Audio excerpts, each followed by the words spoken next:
Noches con todas las personas que están conectadas. Para mí es un gusto estar aquí con ustedes, hablar ahora de este tema tan importante como lo mencionó Soledad, que tiene mucho que ver con la infancia y la inteligencia emocional. Mucho escuchamos en la actualidad acerca de la inteligencia emocional y es más, es uno de los factores que se buscan mucho al momento de contratar un colaborador, por ejemplo, ¿no? ¿Cómo es su inteligencia emocional? ¿Qué tan desarrollada tiene su inteligencia emocional? Pero no nos preguntamos mucho de dónde viene, cuándo la desarrollamos y cómo podemos irla desarrollando si ya somos personas adultas. Entonces, entender realmente qué es la inteligencia emocional para que no sea solamente una idea cliché como muchas personas la han manejado en la actualidad, sino para entender bien de dónde viene y dónde se forja esa inteligencia emocional es muy importante. Recuerden que nos pueden mandar preguntas a través del Facebook y vamos a estar respondiendo esas preguntas que ustedes nos envíen.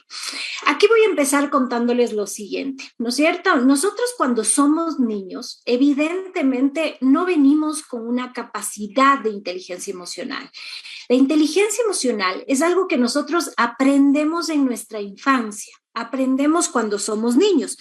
¿Y de quién aprendemos esta inteligencia emocional? De las figuras que tenemos alrededor, sobre todo de papá y mamá, si es que ellos son las personas que están en nuestro entorno inmediato, son las personas que nos van a ir mostrando cómo es este tema de las emociones. Estamos, entonces, cuando un niño nace, el niño empieza a captar todos los estímulos del exterior y empieza poco a poco en su crecimiento a manifestar ciertas reacciones frente a esos estímulos, reacciones de desagrado, reacciones de alegría y de distintas otras emociones.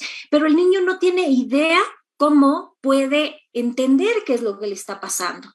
Entonces, el niño va a entender a través de los padres el mundo de las emociones. ¿Cómo? Primero, con el ejemplo, ¿no? Lo que nosotros les mostramos a los niños es lo que ellos van a aprender de inteligencia emocional. Y segundo, de este acompañamiento, cuando mamá o papá enseñan al niño a autorregularse, a que entienda esta emoción, entienda qué es lo que le está pasando, le pueda dar un nombre y a partir de eso autorregularse. ¿Cuál es el gran problema de esto? Es que nosotros tenemos las emociones como catalogadas, ¿no? Hay emociones que las consideramos buenas y hay emociones que las consideramos malas. Y aquí quiero decirles que no hay emociones positivas o negativas. Las emociones solamente son emociones que además están ahí con un propósito. Están ahí para mostrarme algo. Es como cuando estamos en el auto y se nos prende alguna luz roja en el tablero, nos está demostrando que algo está pasando con ese auto, que algo hay que revisar. Exactamente lo mismo pasa con cualquiera de las emociones. Nos está mostrando que hay que revisar algo.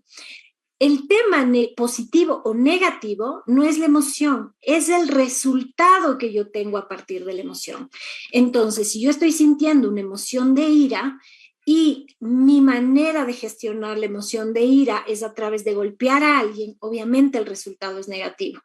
Pero si mi manera de poder autorregular esa emoción es salir a correr, entonces estoy teniendo un resultado positivo. Estoy canalizando la emoción y aparte me va a dar un resultado positivo. Esta es la manera como tenemos que empezar a entender las emociones. Entonces, este niño empieza a sentir que emergen unas reacciones en su cuerpo y es el adulto aquel que acompaña y le dice al niño, eso que sientes es miedo, esto que estás sintiendo es frustración, yo sé que se siente feo, ¿no es cierto? Entonces el adulto explica al niño, pero ¿qué te parece si hacemos tal cosa para ver si te sientes mejor?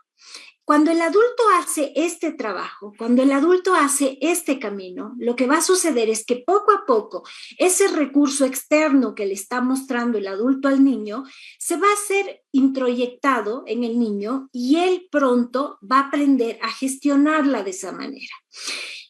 Y ahí se va forjando lo que luego nosotros llamamos inteligencia emocional.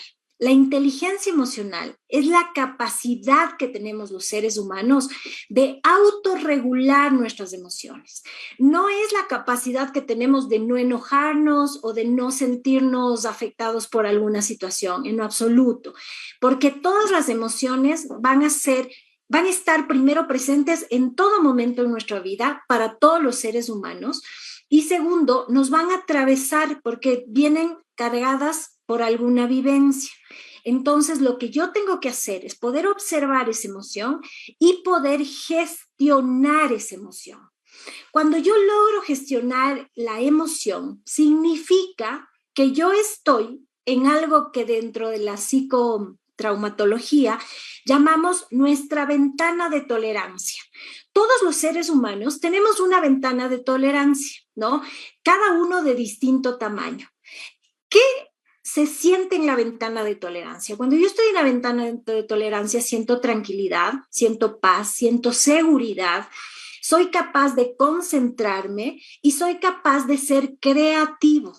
Estas son las sensaciones que yo tengo que tener y si las tengo, sé que estoy dentro de la ventana de tolerancia. Esta ventana de tolerancia, les decía hace un momento, va a ir variando para cada persona de tamaño. ¿Por qué varía de tamaño? Y aquí viene justamente una relación importante con la infancia. Si yo en mi infancia he vivido muchos traumas psicológicos, esa ventana de tolerancia se va haciendo cada vez más pequeña.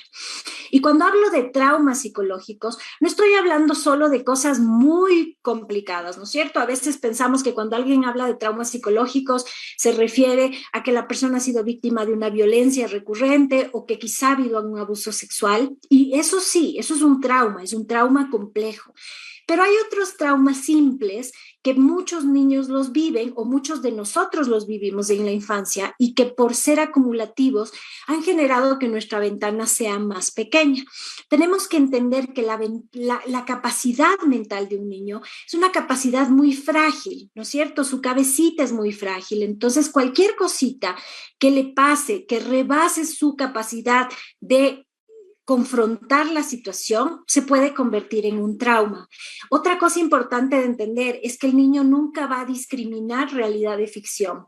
Entonces, si yo hago algo, así sea un chiste o así no sea algo muy que sea impactante para mí como adulto, para el niño puede ser muy impactante. Yo aquí siempre doy este ejemplo de una broma que yo he visto que la hacen de una manera recurrente y que es, por ejemplo, cuando los padres se esconden, ¿no? Están caminando con el niño y se esconden a modo de broma y el niño se asusta cuando voltea a ver porque no encuentra a los padres y los padres están mirándolo desde algún lugar. Este evento para un niño puede ser un evento de trauma, literalmente, aunque el adulto diga, no, es chistoso, ya luego aparecimos, ya luego nos vio. Ese momento donde el niño voltea a ver y no están las figuras de seguridad, el niño siente un miedo tan grande que se convierte en una situación traumática. Así que la mente de los niños es una mente muy frágil, por eso tenemos que aprender nosotros a tratar con mucho cuidado. Justo ayer leía una frase que decía, criemos niños que no tengan que recuperarse de su infancia, porque muchos de nosotros en realidad lo que hemos hecho es recuperarnos de nuestra infancia, de situaciones de nuestra infancia que no han sido fáciles de sobrellevar. Por eso sí debemos entender lo frágil que puede ser y la importancia de nuestro rol como adultos en la infancia de los niños que tenemos cerca también. Entonces, cuando estos eventos traumáticos se han presentado, esta ventana se reduce. Otra cosa que reduce la ventana de tolerancia también es que la persona no tenga autocuidado. Recordemos que en la infancia el cuidado no viene de nosotros mismos, viene de nuestras figuras de seguridad, papá, mamá o algún adulto que esté a cargo. Eventualmente crecimos y nosotros ejercemos el autocuidado. Si yo tengo pocos rituales de autocuidado, si no me cuidaron cuando era niño, esta ventana de tolerancia también va a ser mucho más pequeña. Y un tercer factor que reduce la ventana de tolerancia es la red de apoyo. ¿Con quiénes cuento? ¿Quiénes son mi red de apoyo? ¿No es cierto? Tener claro qué personas son mi red de apoyo, con quiénes cuento incondicionalmente si necesito resolver alguna situación. Les invito a que piensen ustedes, ¿cuál es su red de apoyo? ¿Hay cuántas personas en su red de apoyo? Hay personas que van a decir, hay 5 personas y para mí es suficiente. Hay personas que pueden decir, tengo 12 personas en la red de apoyo, pero siento que me falta más. eso va a depender mucho de cada personalidad. Pero lo importante es que cuando usted vea su red de apoyo, usted sienta que esa red de apoyo es suficiente para usted, que está bien, que se siente que es una red que le puede contener en caso de que usted necesite. Estamos, entonces, cuando el niño creció mucho en soledad, cuando no sintió mucha protección, mucho apoyo, también su ventana de tolerancia se reduce.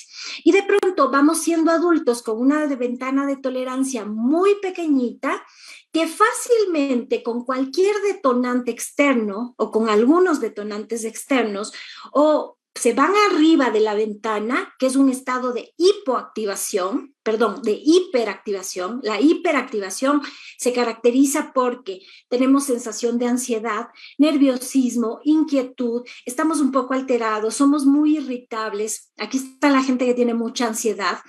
Aquí está la gente que es workaholic. Ojo, en los últimos años hemos hablado mucho de los workaholic y es más, los vemos como una característica positiva.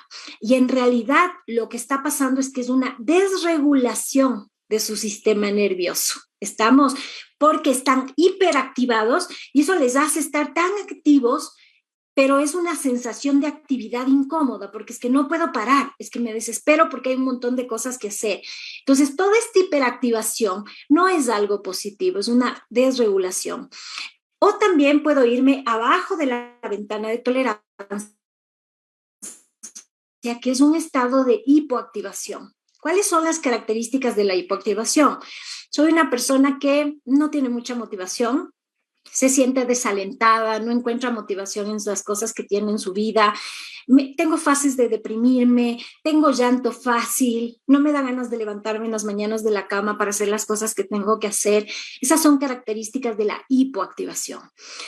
Si yo estoy hiperactivada o hipoactivada, significa que estoy desregulada, que no puedo manejar una inteligencia emocional, que en realidad no tengo inteligencia emocional, porque quizá no soy consciente de que tengo una ventana tan pequeñita que estar aquí adentro me cuesta muchísimo.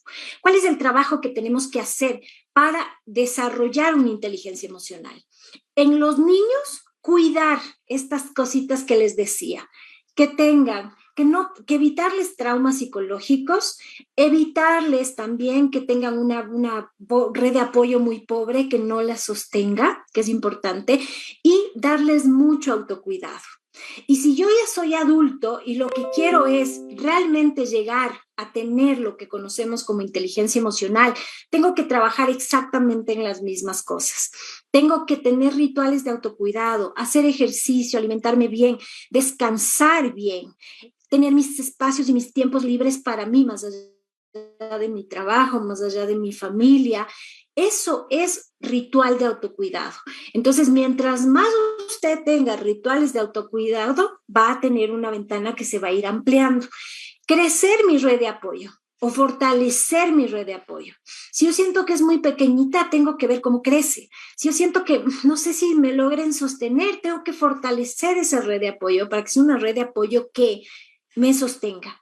Y por último, si ya soy adulto, tengo que ir y revisar cuáles son los traumas que acarreo, porque al sanar estos traumas voy a tener la capacidad de fortalecer y ampliar mi ventana de tolerancia. Si yo tengo una ventana de tolerancia así de amplia, es más difícil que hayan cosas que me hiperactiven o cosas que me hipoactiven. ¿Estamos? Ya cuando estoy hiper o hipoactivada, tenemos varias técnicas que podemos usar, porque lo que hay que hacer es trabajar en ese momento con el sistema nervioso. Es el sistema nervioso aquel que me va a ayudar en ese momento a volver a regularme. ¿Estamos? Entonces, les doy un ejemplo. Si yo estoy hiperactivada, hay que cuidar el sistema nervioso simpático, que esté en alerta, que está prendido y que está en esta sensación de hay que luchar o correr por la vida. Necesitamos apagarle. ¿Qué apaga este sistema nervioso? La meditación, un trabajo de respiración profunda. La meditación es una de las técnicas que más ha pasado por investigaciones científicas y que tiene un resultado maravilloso. Y les voy a explicar por qué. La zona que se prende en nuestro cerebro cuando estamos hiperactivados es una zona que está como en la mitad del cerebro que se llama amígdala cerebelosa. La amígdala cerebelosa normalmente tiene el tamaño de una almendra. Esta almendra, cuando yo tengo traumas o cuando yo tengo situaciones además que me son demasiado estresantes, crece. En las personas con trauma que se han hecho autopsias, se ha logrado determinar que la amígdala tenía un tamaño del doble de una almendra. Entonces ha crecido mucho, ¿no es cierto? Y esto se da porque todo el tiempo está alerta, todo el tiempo está diciendo qué va a pasar y está nerviosa y está con ansiedad y su cuerpo reacciona de esta manera. La meditación se ha comprobado que lo que hace es reducir la amígdala nuevamente al tamaño de una almendra, y si usted ya es un meditador de un buen tiempo, inclusive reduce de ese tamaño la amígdala cerebelosa. Es importante meditar. Y aquí hay que desmitificar varias cosas de la meditación para entrar ahí, ¿no es cierto? Cuando yo hablo de meditar, no hablo de que tenemos que estar más de una hora en una posición incómoda, porque cuando pensamos en eso, muchos dicen, yo no sirvo para eso. Realmente la meditación tiene que empezarse con tiempos muy cortos, tiempos de 5 minutos. Si usted medita 5 minutos durante 3 semanas, pero sin saltarse ni un día, a la semana siguiente, para las próximas 3 semanas, puede subir 5 minutitos más y así ir subiendo hasta que llegue a 20 minutos. 20 minutos son suficientes para que yo tenga todos los beneficios que la meditación tiene. Una persona que es meditadora es una persona que en la gran parte de su tiempo está dentro de la ventana de tolerancia, porque la meditación ayuda mucho a esto. Otra técnica importante es la respiración consciente. La respiración también calma el sistema nervioso y me puede ayudar a que yo vuelva a mi ventana de tolerancia. Todo lo que sea caliente, yo siempre les digo, identifiquen cuál es su comida confortable. Todos tenemos alguna asociación en nuestra vida de una comida que decimos, cuando como esto me siento muy bien, ¿no? El chocolate, el cafecito, la sopita, cualquier cosa que la va a asociar, por lo general está asociada con nuestros eventos infantiles, por eso se vuelve tan confortable. Cuando mi mamá me abrazaba o estaba feliz conmigo, me daba un chocolate. Entonces asociamos de esa manera y se vuelve una comida confortable. El tener esa comida confortable cuando yo estoy hiperactivado es algo que me ayuda muchísimo a volver a bajar. El darme un bañito de agua caliente o tomarme un tecito caliente es otra de las cosas que me va a ayudar a bajar. ¿Estamos? Muy al contrario, cuando yo estoy hipoactivado, que significa que mi sistema nervioso simpático está dormido y no se despierta, yo tengo que usar otro tipo de técnicas. Tengo que hacer ejercicio fuerte, ¿no es cierto? Un ejercicio que me haga sudar, que me lleve a estar extenuado. Esto despierta el sistema nervioso simpático. Tengo que poder darme un baño de agua fría, o sea, los 10 últimos segundos de su baño que sean en agua fría. Esto va a despertar inmediatamente el sistema nervioso simpático. Entonces, esas mañanas que usted dice no tengo ánimo de nada, métase a la ducha y los 10 últimos segundos se mete en agua fría y va a ver la gran diferencia. Inmediatamente se va a nivelar, se va a equilibrar, ¿ya? Ahora, estas técnicas, aquí también funciona la comida confortable. Le va a ayudar a subir su estado de ánimo. Ahora, estas técnicas evidentemente son momentáneas, son para salir del momento de crisis, son para no quedarme desregulado, son para que si tengo algún problema yo no salga y grite a las personas que están a mi alrededor. Me autorregulo y luego comunico lo que quiero comunicar. ¿Estamos? Es bien importante que entiendan estas técnicas como eso, son el paliativo del momento. Pero yo sí necesito que antes de usar el paliativo trabaje profundamente estos otros aspectos que me van a hacer que mi ventana de tolerancia se amplíe. Tengo un par de preguntas que quiero ir respondiendo para que no se vayan quedando, por favor. Me dicen, la meditación es una de las técnicas que nos ayudan a reducir el tamaño de la amígdala causada por el estrés. Esto les están mandando, perfecto. Sí, a ver, preguntas. No veo preguntas. Un poco les están mandando los datos más importantes de lo que yo les estoy diciendo. Entonces, todo esto trabajado integralmente y vuelto un hábito en mi día a día es lo que me va a llevar a que yo realmente logre una inteligencia emocional. Esa es la manera. No, la inteligencia emocional no es que yo me controle, No vayan a pensar, porque muchas personas le dicen, pero controla tus emociones. Las emociones no se controlan. Las emociones se aceptan, las emociones se viven y yo saco algo de la emoción. Entiendo qué me viene a mostrar la emoción. Cuando yo hablo de controlar las emociones, lo que va a suceder es que voy a entrar en un proceso que psicológicamente se llama represión. Y la represión va a hacer que la emoción se quede dentro de mi cuerpo y a futuro me enferme, porque como el cuerpo igual tiene que procesar esta emoción, lo que va a suceder es que va a sacarlo en su lenguaje. ¿Cuál es el lenguaje del cuerpo? Los síntomas, las enfermedades. Y muchas personas dicen, es que no entiendo por qué me enfermé, porque hay una acumulación de estas emociones que no se gestionaron.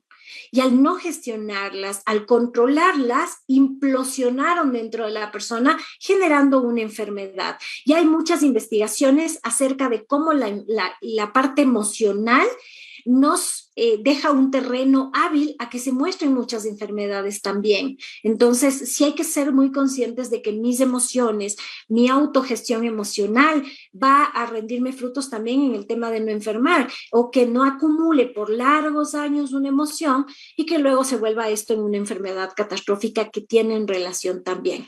Me gustaría que nos puedan seguir mandando las preguntas que tengan hasta aquí para poderlas ir, por favor, respondiendo y para que no se quede nada pendiente.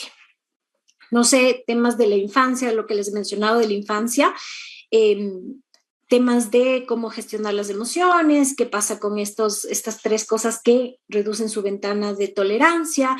Pueden hacernos preguntas de todos estos temas. Aquí también es importante entender un poco cómo daña el hecho de que una persona no aprenda a autorregular sus emociones, ¿ya? Que es lo siguiente que les voy a explicar. Dice, mito o verdad, si un adulto sufre en su niñez abuso sexual, al autoproteger a sus hijos para que no les suceda lo mismo, su miedo hace que ellos sufran el mismo abuso sexual. Súper importante esta pregunta. No es un mito. Y les voy a decir por qué. Porque la transmisión del trauma se puede hacer directamente de generación en generación, sobre todo cuando la persona que vivió el trauma no ha hecho un trabajo consigo misma. La manera de proteger a nuestros hijos para que no les pase lo mismo es trabajándonos nosotros con el trauma que tenemos. Y la otra cosa es alertar a los hijos, pero de una manera indirecta. Entonces, yo no les voy a hablar de mi abuso sexual directamente porque puede ser muy abrumador, sino que lo que hago es, justo hay una película de un abuso sexual, entonces veo con mis hijos, evidentemente dependiendo de la edad que ellos tienen, si ya están grandes, la veo con ellos y a través del personaje de la película yo les pregunto. O yo les digo, mira lo importante que es cuidarse, mira lo importante de no hacer este tipo de cosas o de no tener este tipo de gente a tu alrededor, para que el niño, el adolescente, a través de ese personaje llegue a la reflexión. Si yo voy y cuento directamente y muestro el trauma directamente, es fácil hacer una transmisión, al igual que si yo no digo nada. Ojo. ¿No es cierto? Porque hay algo que aquí dentro de la psicología sistémica nosotros llamamos los secretos familiares. Y este tipo de cosas dolorosas, traumáticas, saben volverse un secreto familiar. Y por eso no es raro en los sistemas familiares ver que de pronto viene alguien y dice, fui abusada sexualmente. Uno ve el sistema hacia atrás y a la madre le pasó lo mismo, a la abuela le pasó lo mismo. ¿Por qué? Porque nadie habló del tema. Nadie puede hablar de lo que son los abusos sexuales y eso hace que se vaya transmitiendo de generación en generación. ¿Por qué? Teóricamente, hasta que haya una persona que hable de esto, afronte que estas cosas pasan y que es importante tomar ciertas medidas, ¿ya? Entonces sí es importante que entendamos eso, por eso cuidado con el paso del trauma. ¿Por qué? Porque no trabajamos nosotros en nuestro trauma. ¿Quién más me dice? ¿Cómo gestionar de manera correcta el reconocimiento? Ya, ¿en qué se diferencia la tolerancia y la conducta personal? ¿A qué te refieres con conducta personal? Me gustaría saber eso, por favor. Dice el reconocimiento, es decir, el sentirse mal cuando no hay reconocimiento y uno piensa que debió haberlo, viene de la infancia. Qué bonita pregunta. El tema del reconocimiento tiene mucho que ver conmigo mismo. ¿no? Y aquí les voy a llevar a pensar esto. Lo que pasa conmigo, qué tanto yo me reconozco a mí, es lo que luego se va a evidenciar afuera. Todas las relaciones que tenemos afuera son unas relaciones espejo. Me están mostrando una realidad. Entonces, si afuera no me han reconocido y yo me siento mal porque no me han reconocido, es porque realmente yo no tengo un autorreconocimiento. Cuando yo me autorreconozco, valido las cosas en las que soy buena o bueno. También acepto aquellas que no son mi fuerte. Entonces, la persona está desde su adulto interno, ¿no es cierto? Entonces, estoy siendo un adulto que tiene la capacidad de reconocerse en lo que hace bien y de también saber aquellas cosas que todavía son una oportunidad de crecimiento. Eso significa que no va a importar lo que venga de afuera, porque yo estoy bien conmigo mismo o conmigo misma. Pero cuando yo estoy en mi niña o en mi niño interior, lo que estoy esperando es que de afuera venga eso. Yo no lo hago conmigo mismo. Estoy esperando que ahí venga papá y mamá y me diga que bien lo hiciste, ¿no? Y papá y mamá les hablo simbólicamente, porque papá y mamá puede ser el jefe, puede ser la pareja, puede ser un amigo, que espero que venga y me diga que qué bien lo hice. ¿Pero por qué? Porque mi parte infantil es aquella que está esperando recibir de afuera. El adulto ya no necesita recibir de afuera, el adulto gestiona sus cosas. Yo me reconozco, qué bien lo hice, sé que me costó esfuerzo, sé que trabajé por esto y ya tengo mi reconocimiento. Y lo más paradójico es que cuando yo empiezo a hacer ese reconocimiento conmigo misma o conmigo mismo, afuera empiezan a hacerlo también. Así que sí les invito a que miren cómo están ustedes en ese caso con el reconocimiento. Grados de inteligencia emocional conforme a la edad. Es difícil determinar los grados de inteligencia emocional de acuerdo a la edad. ¿Por qué? Porque tenemos personas de 40 que gestionan muy mal sus emociones y podemos tener una persona de 20 años que gestiona fabulosamente sus emociones. Más que estar determinados por la edad, están determinados por el entorno que yo tuve en mi infancia, por si fue un entorno acogedor, tuve padres que me acompañaran a aprender a identificar y a manejar las emociones, o también está determinado porque yo de adulto ya he hecho un trabajo conmigo mismo que me enseñó a autorregularme emocionalmente. Entonces no va a tener que ver la edad, va a tener que ver más bien todo el trabajo que he hecho conmigo y cómo crecí. Mi primera infancia es vital para que yo tenga una buena inteligencia emocional y naturalmente desarrollada, evidentemente. Podemos desarrollarlas en edad adulta, pero ya es con mucho trabajo personal, solucionando todos los temas que tengo que solucionar, ¿ya? ¿A qué edad se les puede hablar? ¿A qué edad se les puede hablar de qué, Gaby? Si me explicas de qué, por favor. La conducta a la forma de ser de la persona ante la sociedad. Ah, entiendo. Entonces, ¿en qué se diferencia la tolerancia y la manera de ser de la persona ante la sociedad? Perfecto. A ver, aquí hay algo importante con respecto a esto. La tolerancia es un tema aprendido. La tolerancia no es una emoción, ¿no es cierto? Es un tema que aprendemos a través del desarrollo de la empatía. Cuando nosotros vamos desarrollando empatía, vamos volviéndonos más tolerantes, porque entonces soy empático con lo que a ti te pasa, entonces ya no lo juzgo, no lo veo como malo o bueno, ¿ya? Entonces, hay cosas que yo tengo que entender que realmente el camino más valioso para que yo pueda afrontar estas cosas es aprendiendo a ser tolerante. Yo tengo que ser tolerante al entender que todos somos diferentes, que nadie reacciona igual, que nadie hace igual las cosas y nadie piensa igual. Y que el punto de vista de los otros es absolutamente respetable al igual que el mío. Porque el mío me sirve a mí, por eso lo tengo y el del otro de seguro le sirve al otro. Entonces, no es que yo estoy en la verdad o el otro está en la verdad. Ambos tenemos nuestra propia verdad y tenemos que respetar la del otro. Eso es la real tolerancia. Ahora, hay cosas que no tienen que ser toleradas bajo ninguna circunstancia en ningún tipo de sociedad, como por ejemplo la violencia. ¿No? Hay alguien que dice hay que ser intolerantes con la intolerancia también. Entonces, cosas como la violencia, cosas como cualquier tipo de agresión, cualquier tipo de maltrato es algo que nadie debe tolerar, porque entonces ya no se debería siquiera hablar de tolerancia. El pasar por alto esas cosas se llama negligencia, no tolerancia. Estamos, entonces, si discriminemos cómo tolero el pensamiento del otro y la forma de vivir del otro, sí, eso tengo que tolerar. Pero si eso involucra violencia, maltratos, abusos, no. Ahí hay que poner un límite y hay que saber poner un límite, porque si no lo hago, ya mi comportamiento puede llegar a ser negligente. ¿Estamos? No sé si con eso te queda claro. Aparte de la meditación, existe otra forma de reducir la amígdala cerebelosa. Eh, la amígdala cerebelosa, sí, con la respiración también que les había dicho. Hablan de cierto tipo de alimentos también que unos aumentan, cualquier tipo de estimulante aumenta el tamaño de la amígdala, por eso hay que evitar. Y cuando yo les hablo de estimulantes, es café, cualquier tipo de estimulante, el azúcar es un estimulante. Por eso mucho te sugieren reducir el consumo de azúcar para que la amígdala cerebelosa también disminuya de tamaño. Pero el más estudiado y el más efectivo es el tema de la meditación. Ya, Gaby, te entendí. ¿A qué edad se les puede hablar sobre sexualidad a los niños? Desde siempre. Nosotros estamos hablándoles de sexualidad en todo momento. Desde el hecho de que estamos hablando de sus órganos sexuales, empezamos a darles educación sexual.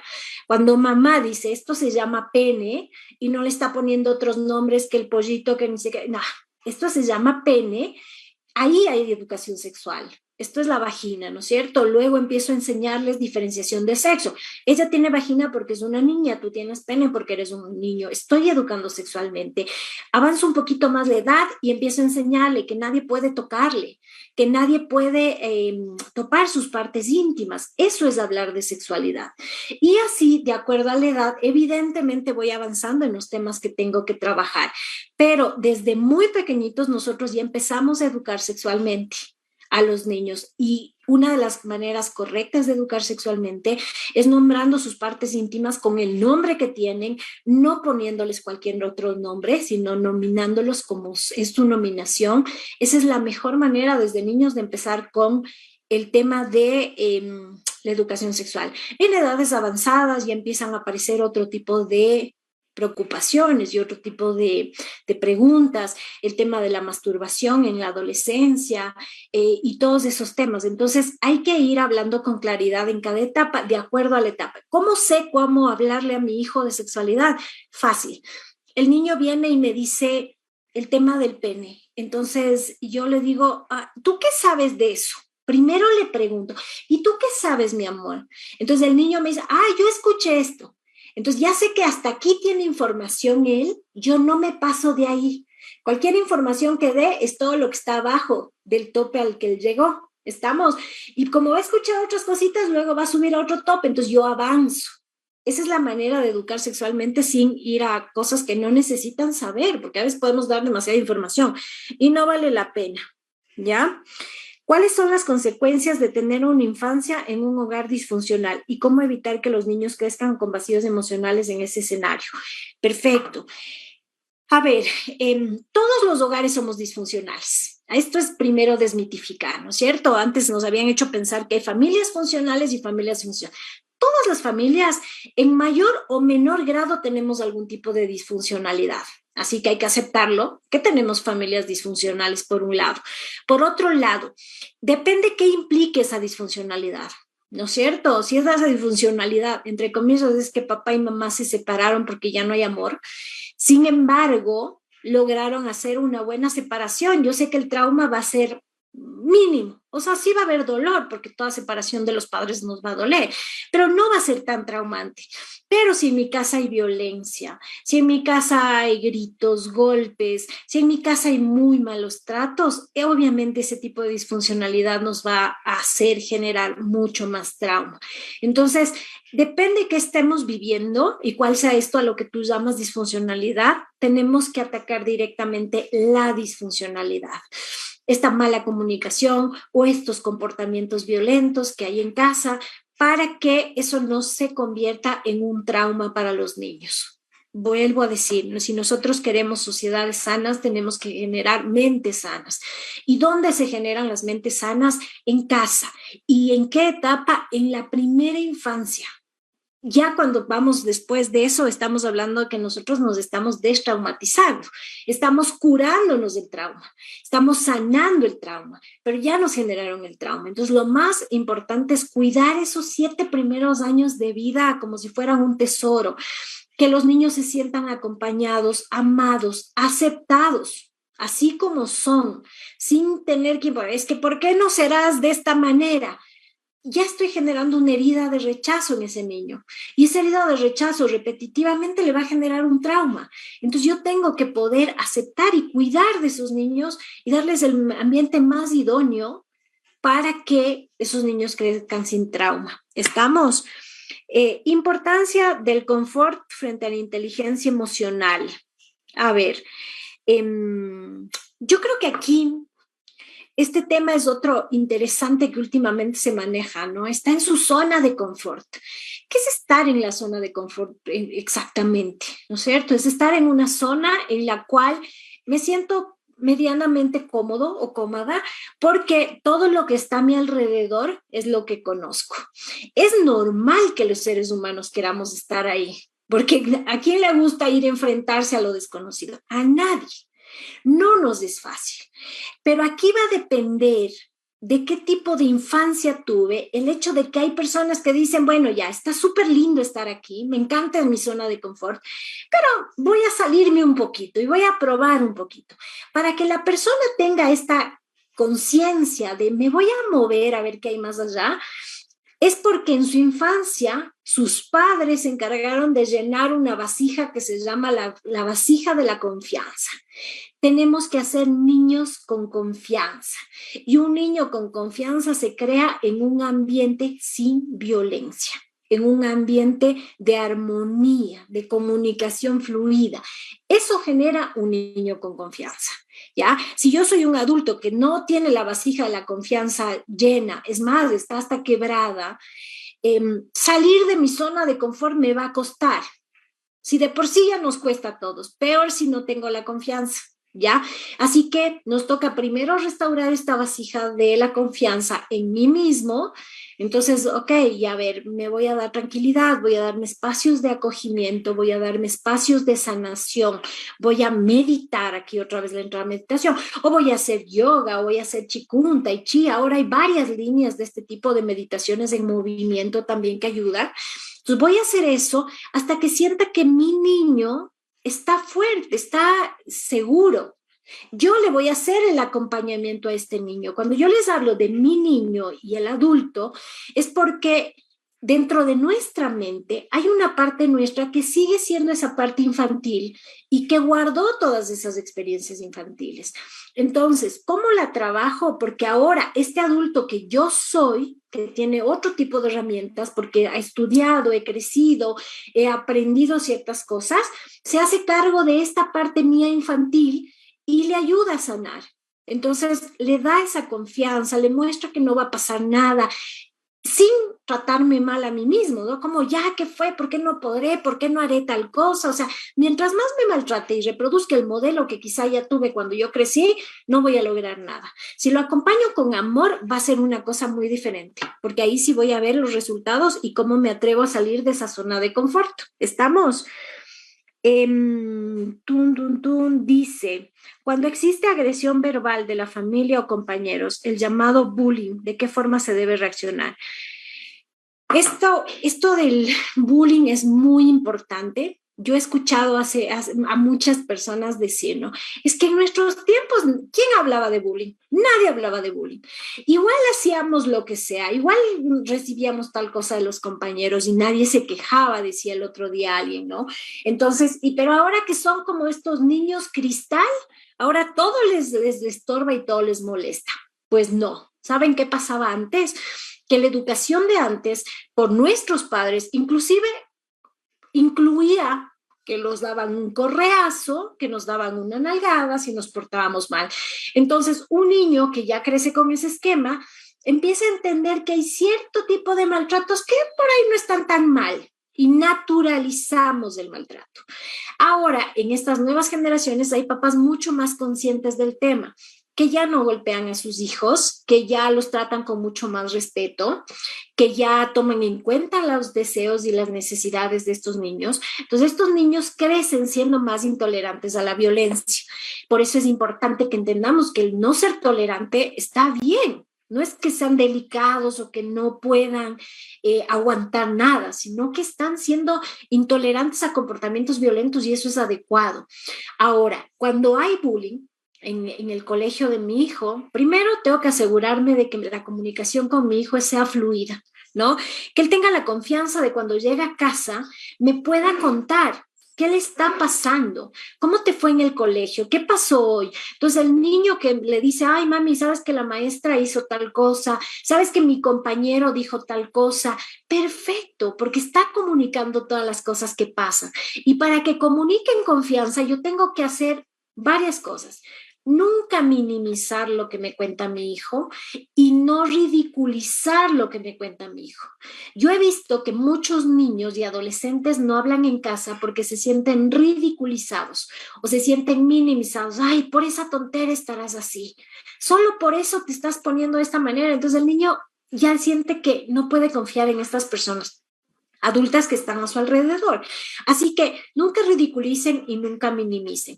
Eso va a asegurarles que los niños tengan confianza. Cuando ya les cuente, inmediatamente hablen con el niño y digan, perfecto, vamos a hacer algo en esta situación. ¿Te sientes fuerte como para ponerle un límite a esta persona o te da miedo? Necesito entender, ¿no es cierto? No, no, sí me da miedo. Perfecto, entonces déjame, entro yo y actúo también. Entonces me dirijo a las maestras del colegio y ya en el colegio se van tomando medidas. Pero nunca dejen como que no está pasando nada. Los chicos tienen que sentir que ustedes están respaldándoles en todo momento frente a esta situación. Cuando el niño no tiene comunicación con ustedes en casa muy buena, hasta que empiecen a desarrollarla, vamos a tomar en cuenta varias cosas. Entre estas cosas vamos a tomar en cuenta cambios. Cuando el niño empieza a enfermarse mucho, es una alerta. Cuando el niño empieza a poner 1000 pretextos para ir al colegio, es que me duele la panza, es que no me gusta, es que algo pasa en el colegio. No es por cualquier cosa que el niño está mostrando este tipo de cosas. Todas esas son alertas, cuando el niño se vuelve muy agresivo. De pronto era un niño calmado y ahora está irritable y agresivo. Ahí hay algo que hay que ver. Cuando el niño se aísla, llega a la casa y lo único que hace es encerrarse en su cuarto y no sale, no comparte, algo está pasando. Esas señales tómenlas en cuenta porque entonces hay que indagar, ¿qué más pasa? ¿Por qué estás de esta forma? Y podemos tomar medidas a tiempo. Ahora, lamentablemente, hay muchos suicidios que yo justo hablaba en una charla, yo recuerdo cuando empecé mi práctica, como hace 20 años, quizá la edad más temprana donde yo había visto un intento de suicidio era un chico de 14 años, ¿no? Ahora vemos niños de 9, 10 años con intentos de suicidio. Entonces, imagínense qué dolor tan grande tendrá que llevar una criatura de 9 años como para ir a intentar suicidarse. Entonces, sí hay que tener mucho cuidado con esto. Vinculación del entorno educativo en todos los niveles frente a la inteligencia emocional. A ver, no, perdón, me estoy perdiendo de otra. Entonces nosotros como padres debemos corregirlos desde temprana edad en un hogar disfuncional, o disculpe si estoy equivocada. No, no, ¿a qué nos referimos corregirnos? Yo les había dicho corrijamos la disfuncionalidad que estamos teniendo. Entonces si hay violencia, hagamos algo con la violencia. Si hay alguna cosa que está pasando mal en el hogar, actuemos sobre eso para que esta disfuncionalidad se vaya equilibrando, para que deje de existir. Ahora, si mi hijo tiene un comportamiento disfuncional, evidentemente yo como padre soy el que tiene que poner los límites, ¿no es cierto? Yo soy la autoridad en la casa. Y cuando hablo de autoridad, no hablo que tengamos que actuar desde autoritarismo y ser capataces dentro de nuestra casa, no, pero tengo que ser el líder de mi casa. Entonces yo tengo que poner un límite a esas actuaciones disfuncionales que puede estar teniendo. Les doy un ejemplo a los padres de adolescentes, que resulta que mi hijo tiene 13 años y ya llega a la hora que quiere, o sea, no respeta las horas. Yo tengo que sentarme con él y explicarle por qué en esta casa el horario de llegada es este. Y que ese es el horario en el que tiene que llegar, le guste o no le guste. Entonces, corrijo a tiempo, ahí se hablo de corregir ese comportamiento disfuncional, pero para corregir no necesito ser violento. Yo puedo corregir desde el límite amoroso, que es la parte desde donde tenemos que hacerlo, no desde la violencia. Estamos vinculación del entorno educativo en todos los niveles frente a la inteligencia emocional. Pesa menos de lo que pensamos. Lo que más pesa es el entorno familiar en la inteligencia emocional. Lo que va a ser el colegio, y por eso es bueno elegir un colegio para nuestros hijos que esté alineado con los valores que nosotros estamos poniendo en casa, para que el colegio refuerce los valores. Pero la educación emocional es de la casa, es de la familia, no es del colegio. Hay muchos padres que muchas veces esperan que eso logren hacer en el colegio y eso no va a pasar nunca. Porque ¿qué pasa si en el colegio hay el Día de la Paz y me hablan de la paz? Pero yo llego a casa y resulta que mi papá cuando se enoja golpea la puerta, patea el armario, o sea, no va a servir de nada. Entonces, en casa formamos esa inteligencia emocional, dando el ejemplo como papás y conduciéndoles a ellos a gestionar sus emociones, y el colegio nos apoya en esta norma o en estos valores que nosotros estamos poniendo. ¿Qué pasa cuando recibes el maltrato por parte del dueño de la empresa para la que trabajas? ¿Cómo evitar que esto te afecte siendo consciente que no se puede salir de ese ambiente por el momento? Poner límites. Hay que poner límites. Ahí yo te invito a que te preguntes qué pasa contigo cuando tienes que poner el límite. Claro, me da miedo que me voten o que me quiten el trabajo. Puede ser que te dé miedo, pero sí hay que cuestionarse si vale la pena estar pagando ese precio de maltrato por el sueldo que tienes. Porque a la postre, el tema es que vas a acumular tanto estrés por vivir en una situación tan incómoda que probablemente el sueldo se te vaya en tu salud, porque te vas a enfermar. Después de un tiempo te puedes empezar a enfermar. Y esto es lo que quería explicarles. ¿Por qué te vas a empezar a enfermar? Por una cuestión muy sencilla. Cuando nuestro cerebro está hiperactivado y está con la alarma prendida, destila sustancias que se llaman neurotransmisores, hormonas del estrés, como es la adrenalina y el cortisol. El cortisol y la adrenalina, mantenidos por mucho tiempo en mi cuerpo, destruyen órganos y tejidos. Entonces aparece la enfermedad. ¿Estamos? Entonces, no puedo someterme a estar en un estado de estrés constante porque estoy haciendo que a la postre me vaya a enfermar. Entonces, como te digo, el sueldo que tienes vas a terminar gastándolo en enfermedades. Es preferible que empieces a poner un límite, le parezca o no a la persona. Y es un límite en tranquilidad. Por favor, no me hable de esa manera. Le pido que me respete como yo le respeto. ¿Estamos? Entonces yo puedo poner un límite claro. Y sí, probablemente a la persona no le guste, pero yo me debo respeto a mí misma o a mí mismo. Yo tengo que autocuidarme, acuérdense de esto.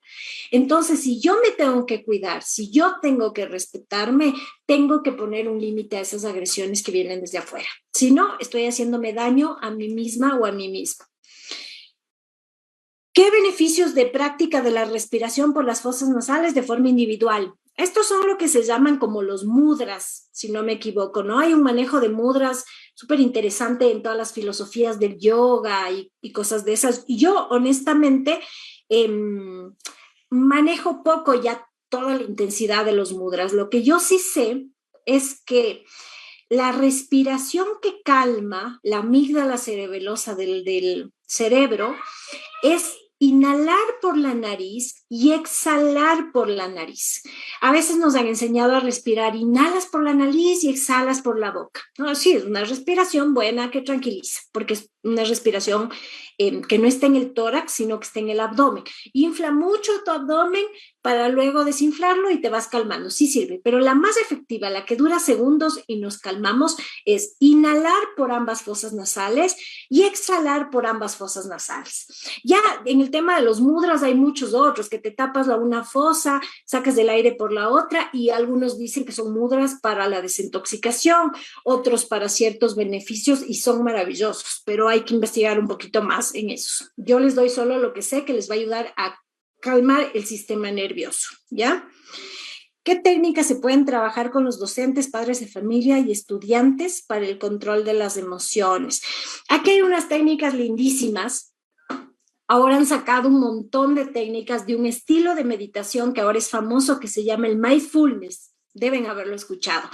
Entonces, dentro del mindfulness hay inclusive mindfulness de práctica para docentes con niños. Entonces, indaga un poquito por ahí, porque son ejercicios muy divertidos, que están diseñados para niños y que puede ayudar mucho, por ejemplo, en la práctica en una clase. Entonces, darse un momentito para hacer este ejercicio antes de empezar las clases o al volver del espacio de recreo, ayuda mucho a que los niños entren en calma y nuevamente puedan seguir con su jornada estudiantil.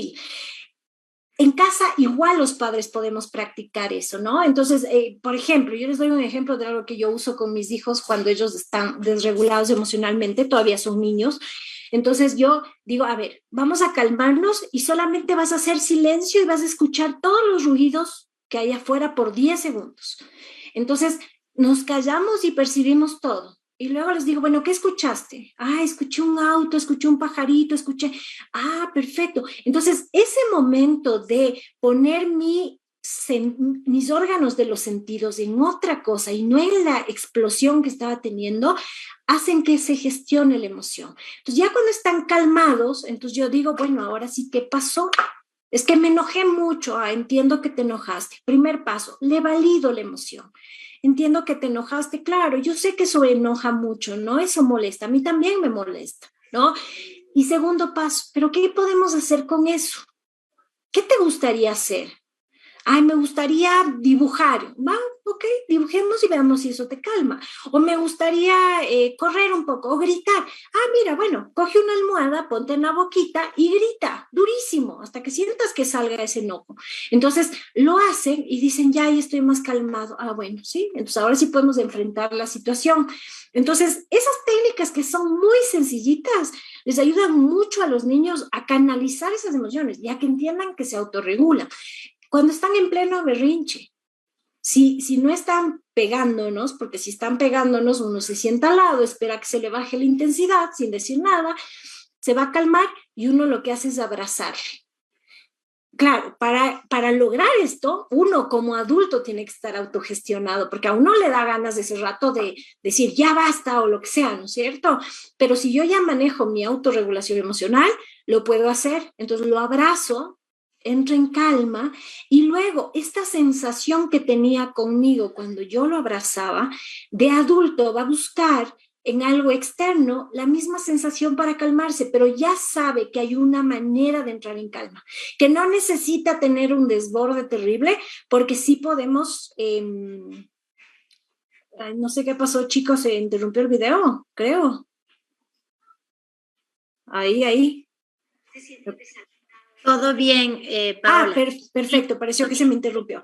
Entonces, eso va a ayudarnos mucho a que ellos aprendan esta autorregulación emocional.